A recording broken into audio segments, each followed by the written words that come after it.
убурдуга токтотпой койду деп ызылдаган видеолор тарады эле. Чындап негизи ошондой жерден токтогонго болбойбу? Жок, бизде шопурсуз. Москвадан Бишкекке, Бишкектен Москвага жумасына бир жолу Москвадан чыгат. Тутуң мындай эле болот, кеңири эле. Анан мону бир кнопканы бассаң эле уже кетти экен да. Мында жатсаң жакшы эле келесиң го дейм. Акыры кыскасы кулагым тынч болсун деп видеону өчүрүп эле мындай. казактардын автобусунда ошондой токтобой кыйнап койду деп угуп атабыз, бирок Амансыздарбы? Ассаламу алейкум. Урматтуу Кыргызбай YouTube каналынын катталуучулары, көрүүчүлөрү. Биз бүгүн сиздер менен Бишкек шаарынан амандашып турабыз.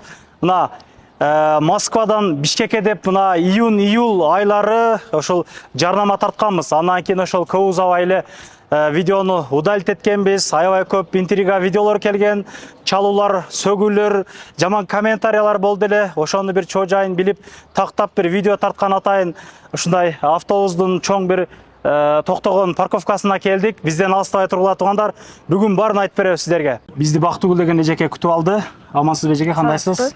Элдермен саламдашып алсаңыз болот. Бул эжекебизди TikToктон аябай көп көрөбүз. Бул автобус жарнаманы ар дайым чыгарып турат. Менеджер болот экен. Атайын мына жарнамага чакырды. Кандай багыттарда барат? Балдары кандай? Бишкек Москва, Москва Бишкек рейсте каттамдарыбыз бар. 2 автобус каттайт. Водитель Чокбайке, легендарный Чокбайке. Москвадан Бишкекке, Бишкектен Москвага жумасына бир жолу Москвадан чыгат. Жумасына бир жолу Кыргызстандан чыгат. Ошол учурда среда күнү Москвадан чыкса, суббота күнү Кыргызстандан чыгат.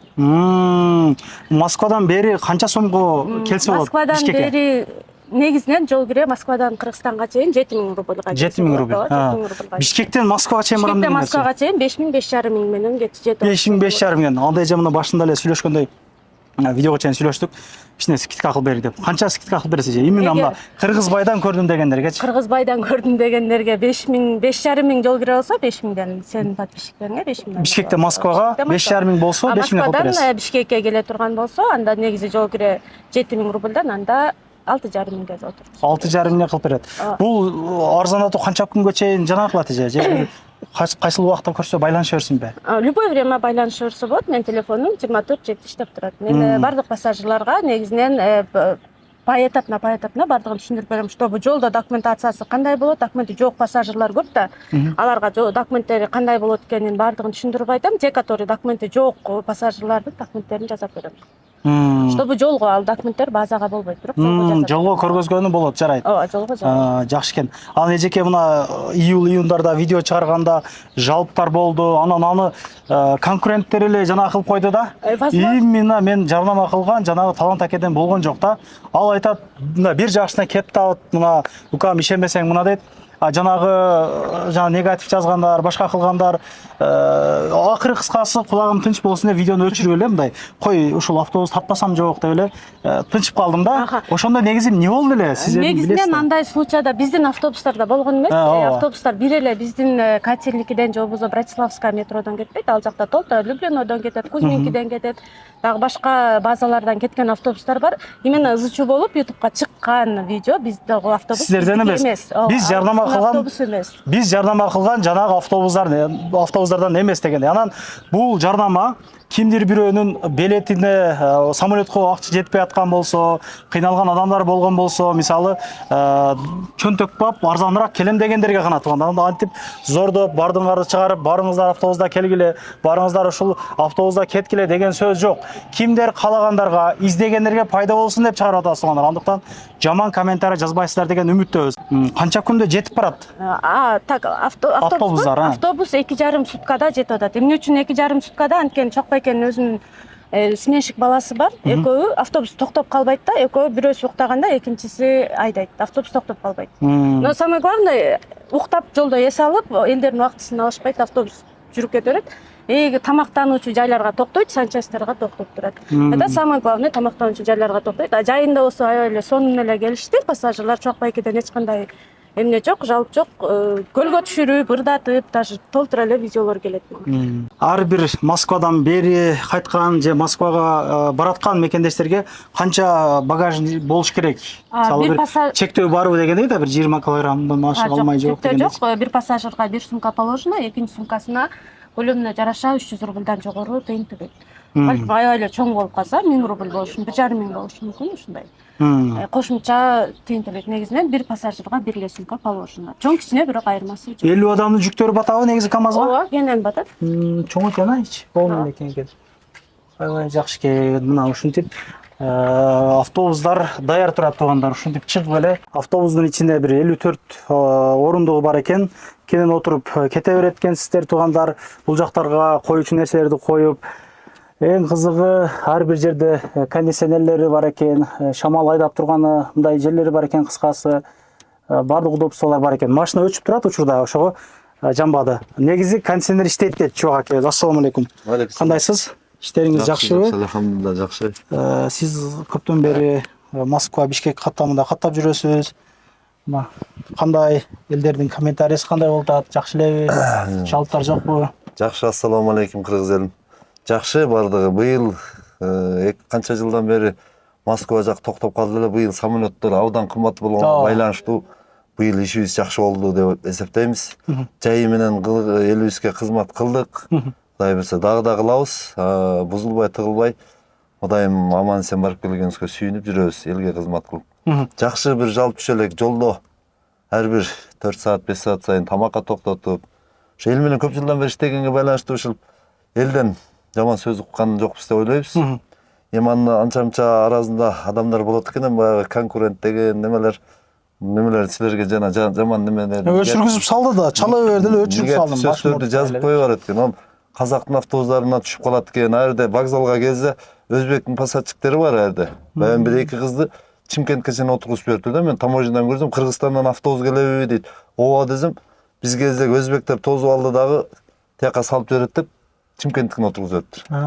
Ташкенттин автобусунан. Беде кыргыздыкы кетпейт деп алдап туруп эле отургузуп бериптир. Анан ошо таможнядан бери бизге отуруп калды да экөө. Ошондой көптөм конкурент адам азыр ушинтип калыптыр да. Бири-бирин жамандамай, бири-бирин неметмей. Эң кылабы жолдо бузулбаш керек. Бөдө кырсыктан Кудайым сактасын. Элдин кызматын ушу 50 кишинин дуасы менен барып келип аман эсен кызмат кылып атабыз, азыр жакшы. Кондиционерлер иштейби сизде машинада? Кондиционерлер иштейт. Москвага каттаган машиналарымда экөөндө тең иштейт. Иштейт экөөдө тең. Ооба. Анан жолдо кыйналып калса сууга түшүрөбүз. Көрдүк, видеолоруңузду көрдүм. Көрдүңөрбү? Ушул эл не десе, ошо менен эл менен иштеп, ушунча 30 жылдан бери эл менен иштейбиз, дагы да эле эл менен да. Ооба. Анан мына бут тарапты бир тартып койсоңуз, Рустам аке. Мына ылдыйда мындай отурсаң деле, мисалы жеңил машиналарда мындай тийип калбайт да, мындай тийип калбайт. Мындай жатасың экен, бутуң мындай эле болот, кеңири. Анан мону бир кнопканы бассаң эле уже кетти экен да. Мында жатсаң жакшы эле келесиң го дейм. Күн ысыкта кондиционер жүргөндө иштейт да. Жүргөндө иштейт, ооба. Жүргөндө дагы күн ысыкта 1 саат, 2 саат алдын жүргүзүп коюш керек. Пассажир саларда салкын болуп калгандан анан киришет да. Анан бир чети жеңил машинага байланыш удобный болгону бул жамбаш ооруп кетсем турап, нары бери басып, кайра келип отуруп алган жерлери жакшы да, бул автобустук өзү. Анан бизде сменщик болот, тынбай айдайбыз да. Ошон үчүн 2,5 суткада келип аткан себеби да бар да. Биз машина берден чыкканы келгенче өчпөйт да. Жолдо тамакка да токтогондо өчпөйт. Не дегенде бизде турбина бойда бар ызып барат, ызык да күн ызык. Өчүрбөйбүз да, кайра тамак ичип чыкканда кайра айдап кетет. Анан жанагында таможняда убордонго токтотпой койду деп видеолор тарады эле. Чындап негизи ошондой жерден токтогонго болбойбу? Жок, бизде шопурсуз баягы керек. Казактардын автобусунда ошондой токтобой кыйнап койду деп угуп атабыз, бирок бизде деле таможнядан шлагбаумдан киргизип коюп коет да 1 саат. Орустардыкында өзү ошондой. Өчүрөтүн келди, 1 саат алдын киргизип коет да, ичине турасың. Ошол жерден эч жака түшүрбөйт, биздикин да түшүрбөйт да. Туалет жок. Качан Россиянын таможнядан чыгып кеткенче 1 саат, 2 саат ошол жерде неметишет да. Өздөрү түшүрбөйт. Биз туранабыз да. Туалетке баргыбыз келип атсак, отуруп турга деп коет да Россиянын немеси, таможня. А Казакстандыкынан өттүк, нейтралкада туалети бар. Айда түшүшөт бардыгы. Жанагы видео эми сабырсыздары башка деле бар дегендей да эми элдер жана ошол жерге киргенде обязательно кээ бирлер тамеки чеккиз келип кетет, кээ бирлер туалетке баргызып кетет, кээ бирлер 1 сааттан узагыраак да туруп калат да. Тиякта рейсовый автобус келсе биздикин токтотуп коет. Бизде рейсовый эмес, биздики вактовой деп эсептелет да. Бу жерден биз вокзалдан рейс специальный эмес да, биздики ушундай вактовой болуп эсептелет да. Анан рейсовый автобус келсе бизди кирейин деп турган жерден ал без очередь өтөт. Оренбург, Ақтөбе деген автобустар бар, өз местный автобустар. Негизи видеого чейин деле сүйлөшүп калдык агасы менен. Жанагы ичип алгандар болот, ар кандай адам болот экен, жанагы эл арасында провокаторлор болот экен дейт. 50 адамдан чыгат. Ошого ар нерсеге ишене бермей жок. Мына Чубак акебиз менен мурда кийин барып келгендер болсо комментарий күтүп калабыз туугандар. Анан оңдоп атабы бул жерде кандай? Бул немеден рейстен келди кече. Айда чүлөсүн карап кайра эртең 3-чү күнгө даярдап атат. Осмотр кыласыңар кыскасы. 40 деген жерин оңдобой. Бул алыс, жол алыс да. 3700-4000 километр деген жер тамаша жер эмес. 2,5 сутка жол тынбай жүрөт да мотор. Тынбай жүрөт. Тынбайт. Өчпөйт да мотор. Анан Оос менен айтсак Москва деген жакындай сезилгенден жол абдан алыс. Ошого келгенде обязательно карап, баягы тыркылдаган жерин чечип кайра жаңысын салып ушундай оштуруп турабыз. Эми баягы көпчүлүктүн арасында жолдо бузулуп калса одан кыйын да. Ошондо сиздерде канча автобус бар? Менде өзүмдө 4 автобус бар. 4 автобус бар. Канчасы Бишкек Москва каттайт ошондо? Экөөбүз азыр Москва Бишкек каттап атат. Калгандары рейс Таласта. Толко мына азыр биздин жардама эжеке ушул Чубак акенин эле автобустарына жардама болуп атат ошондо, буюрса насип кылса. Жакшы экен. Жакшы, ишиңиздерге ийгилик каалайбыз. Стаждарыңыздар канча ошондо, мына шериңиз менен каттайбыз дейсиз? Мен автобусду иштегениме 25 жыл болду. Автобуста? Автобуста только. Өзүмдүн стажым 30 жыл да. Жалаң автобус менен иштеп баштаганыма уже 25 жыл болду. 2000 жылдан бери жалаң автобуста. Жалаң бир кыл ушундай автобус, башка автобус минген жокмун. Жакшы. Туугандар, анда эмесе номерларына чалып байланышып, сүйлөшүп, келишип, кайсы убакта чыгып кетебиз, аны өзүңүздөр созуласыздар.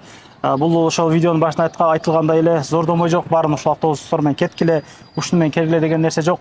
Чөнтөгү жукараак мекендештерибиз болгон болсо, жардам болсун максатында издегендери бар, ошолорго пайда болсун максатында ошол жардам кылып атабыз. Анан жанагы өчүрүлгөн жанагы видеолордо бизде эч кандай тиешебиз жок болгон. Ошол чала бергенден, WhatsApp'тан жөнөтө бергендигинен мен өчүрүп кой тынч эле жүрөйүн деп туруп жанагы салдым. Ошого башына кичине интервью кылып койгон жерим бар. Ишиңиздерге ийгилик, эч качан оорубагыла, ардан жакшы күндөрдө жолугуп жүрөлүк. Кызматтар болсо буюрса Кыргызстандан катырабыз ишти. Ассаламу алейкум. Ассаламу алейкум рахматулла. Анан дагы мекендештер кимдир бирөөлөрдө кирди чыкты маселелери болуп, ишеничтүү адамдарды таппай жаткан болсоңуздар, мен ушул жерге сүйнагамдын номерлерин коюп койгонмун. До конца айдайт, келгенден кийин 3 айга коюп берет, чыкпай туруп, чорныйдан базадан текшерип берет. Ушул окшогон 7 орундуу Альфард Сианалар менен чыгып келесиздер. Сүйүн кирди чыкты ушул жерге коюп койдум.